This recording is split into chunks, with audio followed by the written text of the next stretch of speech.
We often have an idea of what we want to bring into our life, have a vision of who we want to be, have a desire. But the biggest thing that's blocking us from stepping into that truth is the belief. Now, if these negative beliefs are very strong in you, then how can you possibly create a loving, joyous, prosperous, healthy life? Somehow your subconscious beliefs would always be contradicting you and making sure you do not obtain your goals.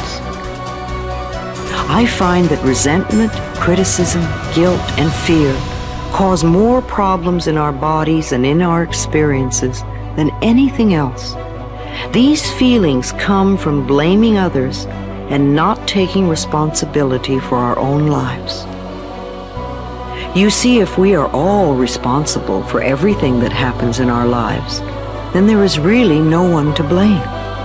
Whatever is happening out there is only a mirror of our own inner thinking. When we have a problem, a difficulty, a struggle that is located inside, and we're looking for the solution outside, someplace outside of ourselves. It would be like going to the doctor and telling him all of your symptoms. And the doctor says, oh boy, you've got a lot of symptoms. And he starts writing out prescriptions. You need a prescription for this symptom, you need a prescription for that symptom. And finally, he gets this 4 or 5, and you go to walk out, and you say, well, I'd like my prescriptions. He said, no, I'll give this one to your mother-in-law, and I'll give this one to your neighbor, and I'll give this one to your daughter, and I'll give this one to your father. I mean, you're the one with the struggles and with the difficulties, expecting somebody else to change or something outside of you to get better in order for you to make your life work is something you have to really take a hard look at. It's in here. We have to feel love for ourselves and love for life in order for us to have love in our life. And so then to instruct people how to teach their body emotionally how that future could feel like before it's made manifest. If they do it properly, their body as the unconscious mind begins to believe it's living in that future reality in the present moment. And they're beginning to signal new genes in new ways that begins to change their body to look like the event has already occurred. So we need new ways of thinking, new ways of living, and it comes down to something very simple. The most simple is about love. The bottom line, do we love ourselves enough to live our lives in a way that gives our bodies what they need to do what they know how to do really well? Do we love ourselves enough to live and to think in a way that allows the best version of ourselves and the best versions of our families and communities to come forward? So when you stand in this place of knowing that if this time-space reality has created within you a desire for something, this time-space reality will deliver the goods to you. So when you stand in that knowing and then you couple it with your belief in your righteousness or worthiness to receive it. When you're putting in a wish and a desire, put it in as if you already have it. I am healthy. I am a good relationship person. I have a great job. What's that? I say, it's like I already have it. And yet most people don't have it. So they'll say, I want a great job. I want a great relationship. I want to be healthy. And I go, make a recording of those words. We just said that. I want to be healthy. Today, right now, Tuesday, we're going to make a recording. I say, now come back in 1 year and let's push the button on that recording. And we come back a year later and it says, I want to be healthy. I go, it's a whole year and you still want to be healthy? Still don't have it, right? You didn't say I am healthy. All you're emphasizing, I have a desire to be healthy. I want to be healthy. I have a desire to be healthy. And I go, you can have that desire the rest of your life. You're not going to get healthy. You want to be healthy, you say, I am healthy. But then you look and say, yeah, but in reality, I'm sick. And I go, no. The function of the mind is to take the program and turn it into reality. So if I am sick, but I put a program in, I am healthy, the mind looks, like, well, wait a second, the program is I am healthy, but the body is not healthy, so what's the function of the mind? Create health in the body. It doesn't change the program, it changes the body.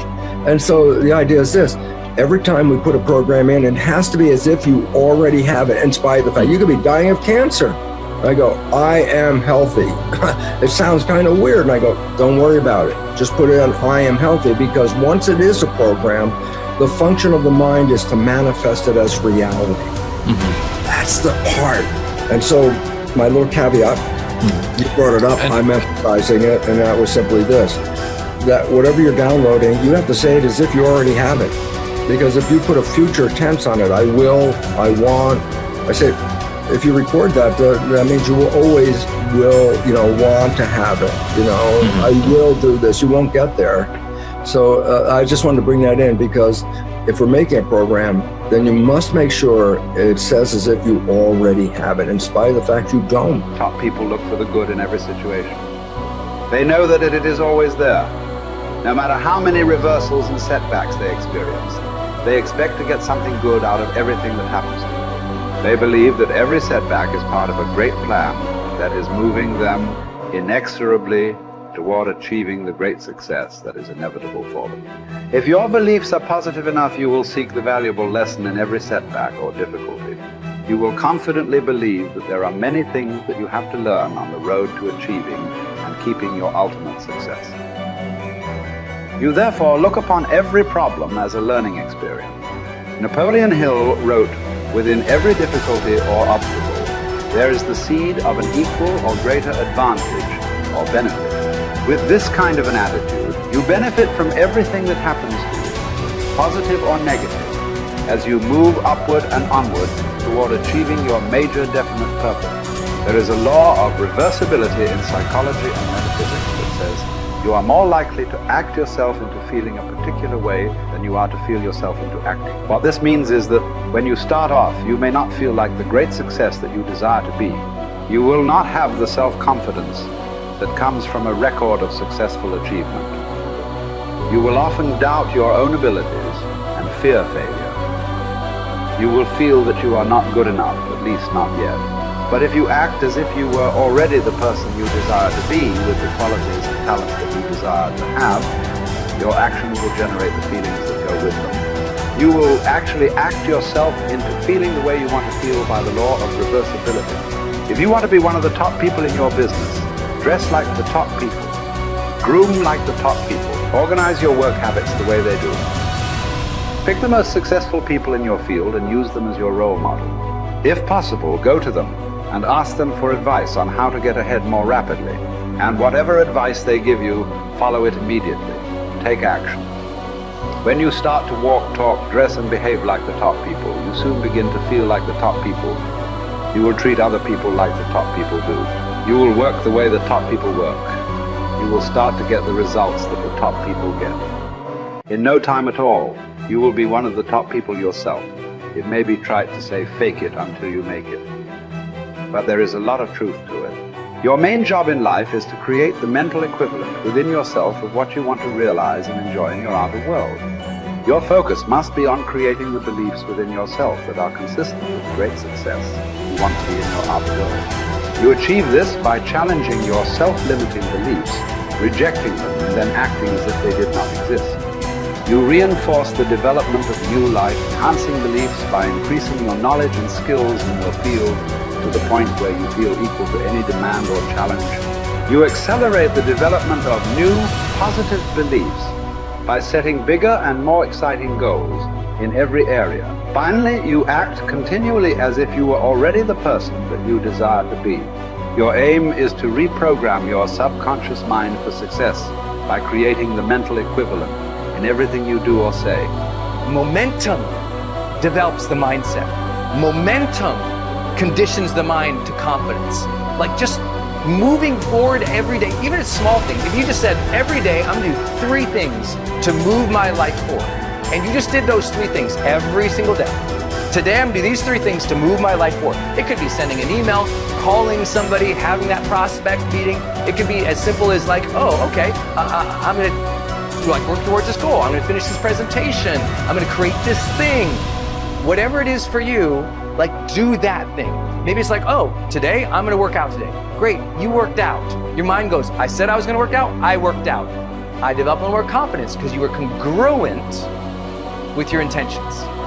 See, action is what makes us congruent with our intentions, right? That old thing you've heard me say, if you've been studying my work for a long time, intention without initiative is just sorry hopes. It really is. Intention without initiative is just sorry hope. You have to apply yourself again. And I know you already know this. Listen, a lot of people watching this, you're already a confident person. Okay, what's the next level of action that will raise you up to the next level of success? What's the next level of action and bold decision making that will change your life? I know you might already be a confident person, so what's your next level of action? Well, Brendan, I already feel confident going up and talking to a person. Great, now go up and talk to 4 people. Good job.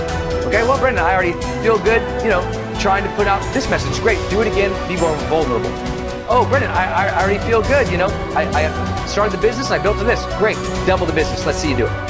So when you challenge yourself to take actions that are a little bit outside your pay grade, a little bit outside your comfort zone, and you actually follow through, congruence comes in and you go, I set that intention, it was hard, I took the challenge, and I made it happen. That's it. That's really, truly it.